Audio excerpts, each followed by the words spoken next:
पंचममण्डलं नाट्यकलशः द्वितीयः पाठः दुष्यंत सर्वदमनयोः। ही कथा आहे। दुष्यंत हा राजर्षी आहे आणि त्याचा पुत्र सर्वदमन यांची भेट कशी झाली हे आपल्याला या नाट्य उतार्यात पाहायला मिळेल। याची प्रस्तावना वाचूया। भूमिका। पुरा कवीनां गणना प्रसंगे कनिष्ठिकाधिष्ठित कालिदासा अद्यापि तत्तुल्य कवेर भावात अनामिका सार्थवती बभूव। प्राचीन काळी एकदा कवींची मोजणी करूया असं एका सभेत ठरलं आणि मग आता कवी मोजायला सुरुवात करूया। आता साहजिकच आपण एखादी गोष्ट मोजताना आधी हाताच्या बोटांचा उपयोग करून मोजायला सुरुवात करतो। तेव्हा पहिला कोण? तर कनिष्ठिका। पहिलं हाताचं बोट करंगळी हे पुढे केलं गेलं किंवा उचललं गेलं आणि पहिलं नाव घेतलं गेलं कालिदास। म्हणजे कनिष्ठिकेवर कालिदासाचं नाव नोंदलं गेलं। कनिष्ठिका अधिष्ठित कालिदासा। आता म्हणजेच कालिदास सगळ्यात पहिला, सगळ्यात श्रेष्ठ असं इथे सुचवलं आहे। आता त्यानंतर दुसरा कोण? दुसऱ्या क्रमांकावर येण्यासाठी तत्तुल्य त्याच्या तोडीस तोड कोणता कवीच सापडला नाही आणि म्हणून करंगळी नंतरच्या दुसऱ्या बोटावर कोणाचं नाव लिहायचं, कोणाला नोंदवायचं हेच ठरलं नाही, म्हणून अनामिका असं त्या बोटाला नाव मिळालं, की नावच नसलेली असं त्या बोटाला नाव मिळालं आणि ते नाव सार्थ आहे असं कवी म्हणतोय। याचाच अर्थ कालिदासानंतर त्याच्या तोडीस तोड दुसरा कवी झालाच नाही असं इथे या कवीला म्हणायचं आहे। अशा प्रकारे महाकवी कालिदासाचा गौरव सर्वांनीच केला आहे। इत्यस्ति कवी कुलगुरु कालिदासस्य ख्याती। म्हणूनच या महाकवीला कवींच्या कुळाचा, समूहाचा गुरु असं म्हटलं आहे। कारण कालिदासाच्या रचनांवरून स्फूर्ती घेऊन नंतर अनेकांनी तशाच प्रकारची रचना केली आणि म्हणून तो जणू काही गुरु आहे, कवी कुलगुरु आहे अशी कालिदासाची प्रसिद्धी आहे। कालिदासः ख्रिस्ताब्दपूर्वं प्रथमे शतके अथवा ख्रिस्ताब्दस्य चतुर्थे शतके अजायत इति अस्ति मतभिन्नता। कालिदास कधी होऊन गेला याबद्दल मतभिन्नता आहे।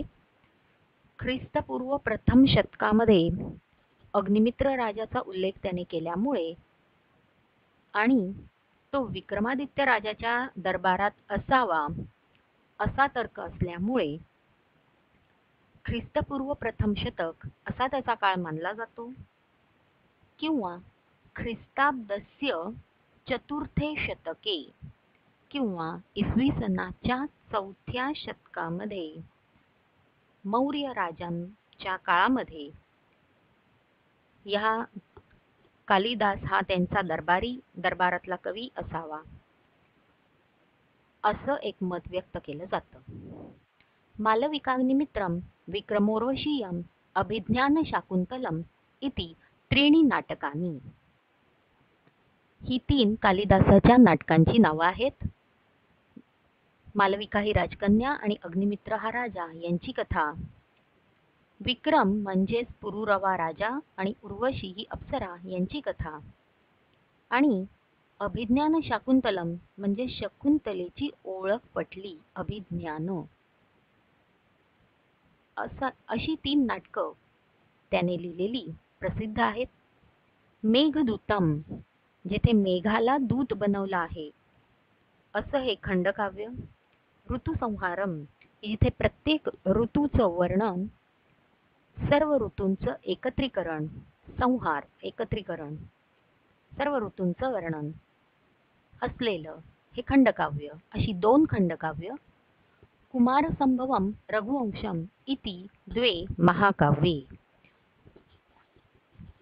कुमार म्हणजे कार्तिकेय, शंकर आणि पार्वती यांचा पुत्र आणि हा त्यात रिलेट केलं. कुमार,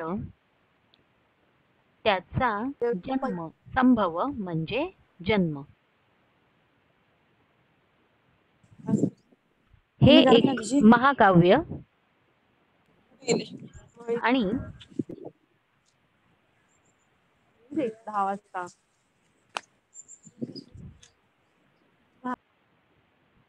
कुमारसंभवम म्हणजे कार्तिकेयाचा जन्म, शंकर आणि पार्वती यांचा पुत्र, ही कथा असलेलं महाकाव्य. तर रघुवंशम म्हणजे रघुचा म्हणजे रामाच्या पूर्वजांचा, रघुराजाचा वंश, असं हे महाकाव्य. द्वे महाकाव्ये एतावती तस्य साहित्य संपद. अशा प्रकारे त्याची साहित्य संपदा अतिशय मौल्यवान आहे. दशरूपकेषु प्रथमः तथा प्रमुखः रूपकप्रकारः नाम नाटकम्. 10 रूपकांमध्ये, आता ही रूपक म्हणजे काय, तर भरत मुनींच्या नाट्यशास्त्रामध्ये नाटकाचे 10 प्रकार दिलेले आहेत.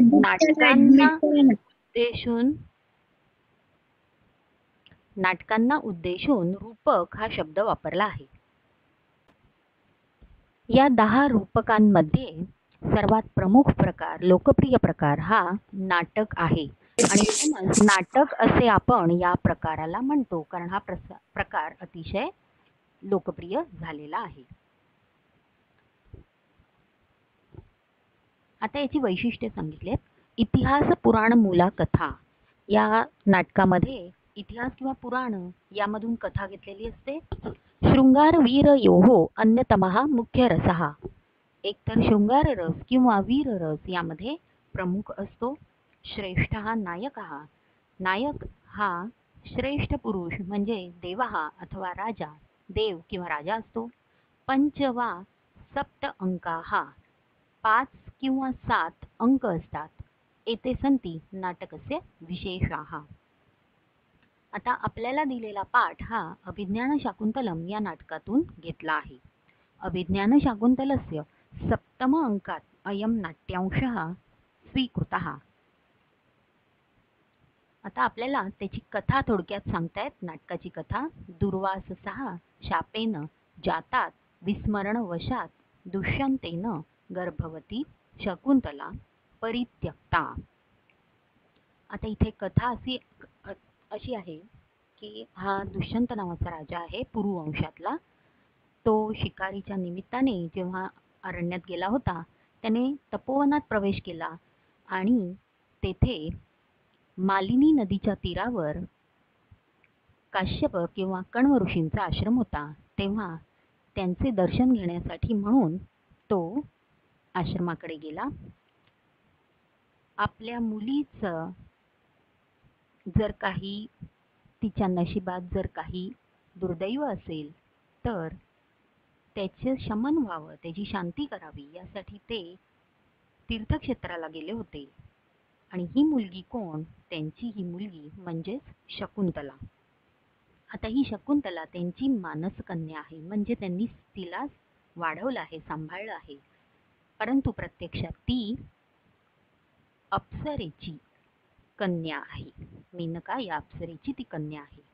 आणि त्यामुळे जेव्हा दुष्यंताची शकुंतलेशी भेट होते तेव्हा ते गांधर्व विवाह करतात. दुष्यंत आपली अंगठी, ज्याला राजमुद्रा असं म्हणतात, ज्याच्यावर त्याचं नाव लिहिलेलं आहे, अशी अंगठी तिला देतो आणि या अंगठीतील अक्षर एक एक दिवशी तू वाच. ती अक्षर संपेपर्यंत किंवा संपण्याच्या आत मी तुला न्यायला, राजधानीला न्यायला कोणाला तरी पाठवेन, असं म्हणून तो स्वतः मात्र राजधानीला निघून जातो. अशा प्रकारे शकुंतला त्याची आठवण काढत असताना दुर्वास ऋषी तेथे येतात. आपल्याच विचारात मग्न असल्यामुळे शकुंतलेचं त्यांच्याकडे लक्ष जात नाही. आपला अतिथी सत्कार केला नाही म्हणून ते चिडतात आणि ते असा शाप देतात की ज्याच्या आठवणीत तू मग्न झालेली आहेस आणि माझा अतिथी सत्कार करत नाहीस, तो तुला विसरून जाईल. अशा प्रकारे शकुंतलेचं दुर्दैव सुरू होतं. शकुंतलेला ही हकीकत ठाऊकच नसते. तिच्या सख्या अनसूया आणि प्रियंवदा या दोघीजणी दुर्वास ऋषींची माफी मागतात आणि उशाप मागतात. तेव्हा जर काही ओळखीची खूण असेल तर ती दाखवली तरच त्याला शकुंतलेची पुन्हा आठवण होईल, असा उशाप दुर्वास ऋषी देतात.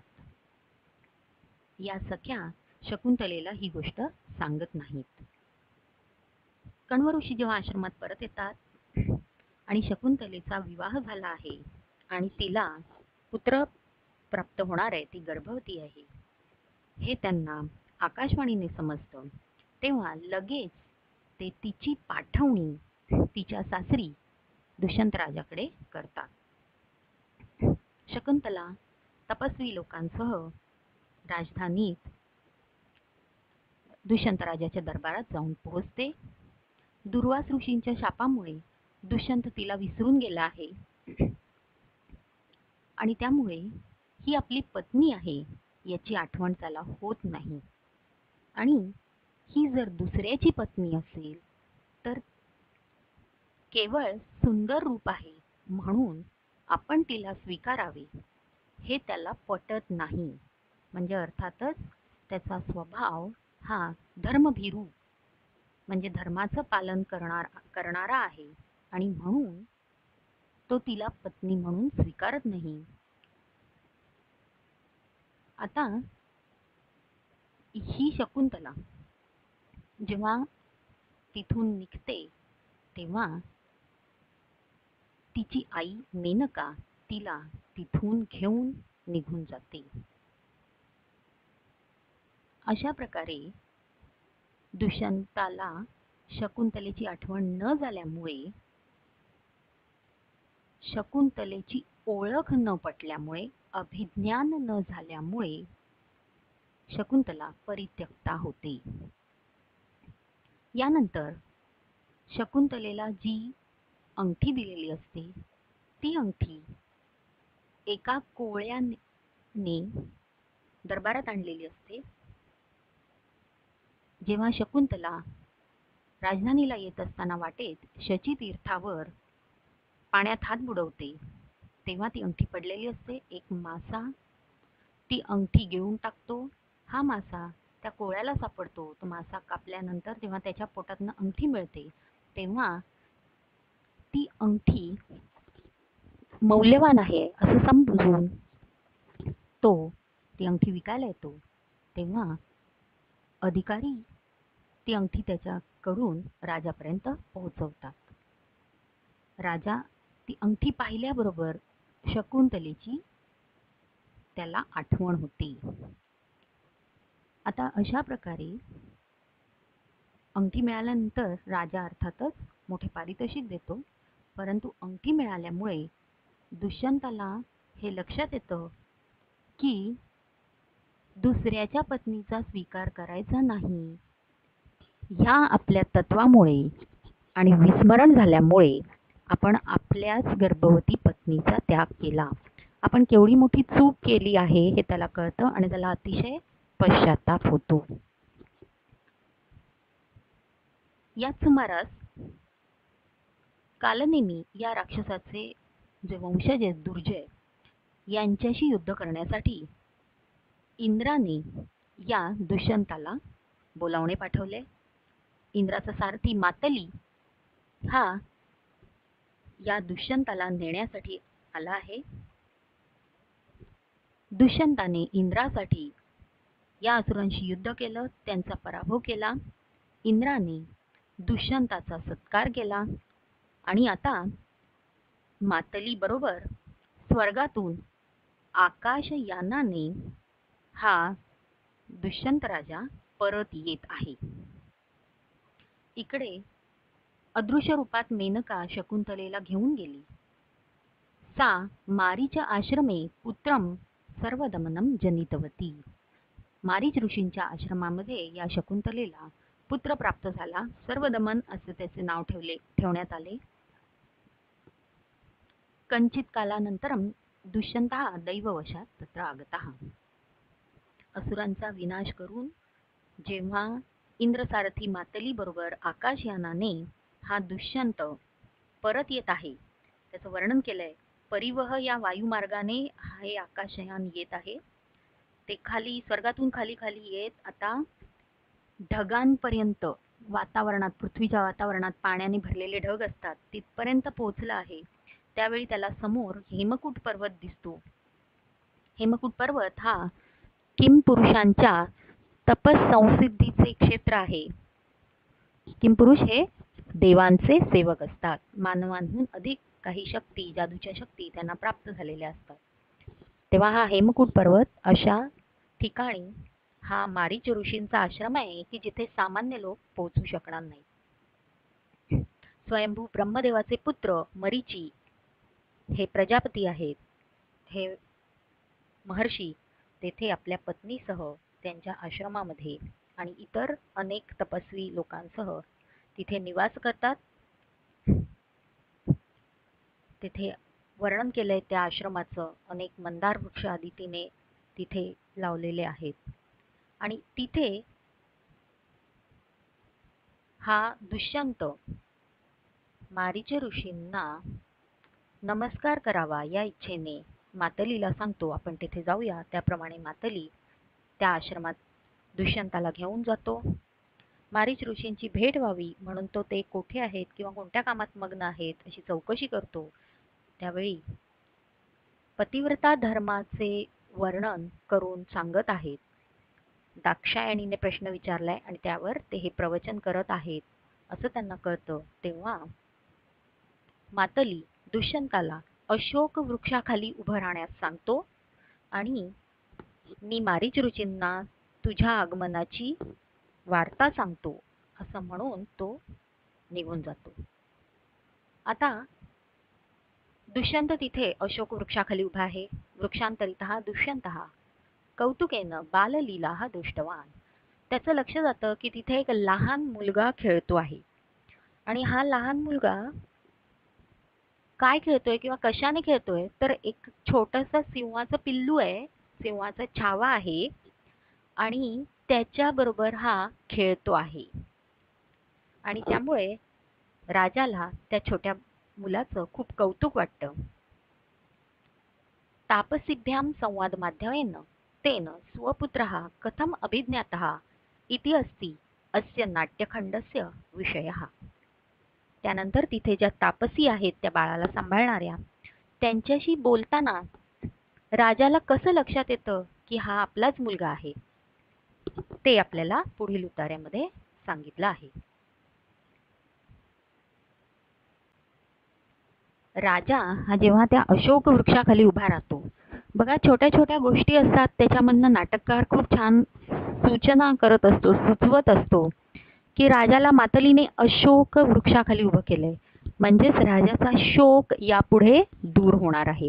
आणि दुसरं तर राजाला शुभशकुन होतो, त्याचा उजवा बाहू स्पंदन पावतो. उजवा बाहू स्पंदन पावणे म्हणजे एखादी चांगली गोष्ट प्राप्त होणे असा त्याला शकून मिळतो, शुभशकुन मिळतो. या तपोवनामध्ये मला काय मिळेल, इथे काय मिळणार असंही त्याला वाटतं, परंतु प्रत्यक्षात देवांनी काही वेगळीच योजना त्याच्यासाठी केलेली आहे. तिथे तो पाहतो एक छोटा मुलगा सिंहाच्या छाव्याशी खेळतोय आणि त्याला काय म्हणतोय, बाला जुर्ंबस्व सिंह दंतांस्ते गणैष्ये. अरे सिंहा जर तोंड तरी उघड, जुर्ंबस्व आकर, तोंड उघड, दंतास्ते गणैष्ये, तुला किती दात आलेत ते मला मोजायचे. म्हणजे बघा जसं लहान मुलांना किती दात आलेत मोजतात तसं हा छोटासा मुलगा त्या सिंहाच्या छोट्या छाव्याला पकडलंय त्याने आणि त्याचे दात मोजतोय. म्हणजे अशी त्याची त्या छोट्याशा सिंहाच्या पिल्लाशी दांडगाई चाललेली आहे, मस्ती चाललेली आहे. जुंभस्व हे रूप जुंभ धातूचं आत्मनेपदी लोटलकार मध्यम पुरुषाचे एक वचन. इथे संधी आहे दंताहा अधिक ते, विसर्गाचा स झालेला आहे. गणईष्ये हे रूप गणधातूचं द्वितीय भविष्यकाळ उत्तम पुरुषाचं एकवचन. आता तिथे त्या तापसी आहेत त्याला सांभाळणाऱ्या. प्रथमा त्यातली एक म्हणते, अविनीत अरे लबाडा, हंत अरे रे, वर्धते तव संरंभा, तुझी मस्ती तर वाढतच चालली आहे, तुझी दांडगाई तर वाढतच चालली आहे. स्थाने खलु ऋषीजनेन सर्वदमन इति कृतनामधेयोसी. खरोखर हे बरोबरच आहे. स्थाने खलु बरोबरच आहे. काय बरोबर आहे? ऋषीजनेन ऋषींनी सर्वदमन असे तुझे नाव ठेवले आहे. कृतनामधेय अधिक असी असा इथे संधी आहे. सर्व दमन सर्वांचे दमन करणारा, सर्वांना ताब्यात ठेवणारा, सर्वांवर नियंत्रण ठेवणारा असं तुझं जे नाव ठेवलंय ते खरंच अगदी योग्य आहे, सार्थ आहे. आता राजा हे दृश्य बघतोय.